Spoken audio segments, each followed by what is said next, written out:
Why this volcano in Iceland became topless? This is a mini lecture in the Igneous Geology, so I try to explain everything quickly in less than 3 minutes. Planet Earth, like all the rocky planets, is differentiated by gravity. Denser material at the core and less dense material at the mantle and the crust.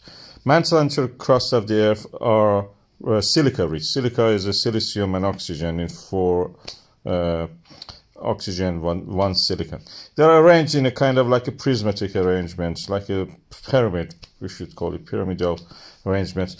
A single silica is very low viscous material, so it can flow easily. When they join together, they form a polymer, like glue. They become like glue, a single chain and double chain, and they are difficult to move.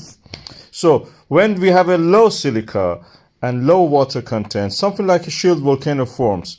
They're very flat because the material, the lava, is very runny, and it cannot support its own weight, so it has to go long distance before that it actually will be stopped.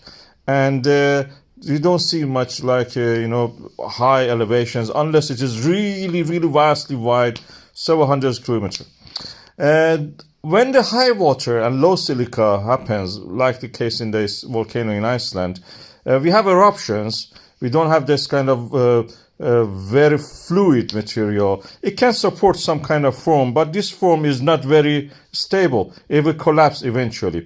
When there is a very high viscous material and this high silica and high water, we have practically explosion. And this material is very sticky, can hold on itself for huge elevations. In this case, in the Mount Davonvand in Iran, you can see that it has risen up to 6 kilometers. It is the height that this silica glue can hold the material together. So the magma has fused together, forming a very solid material. The case was such a thing in the Iceland when it started. The composition changed over time.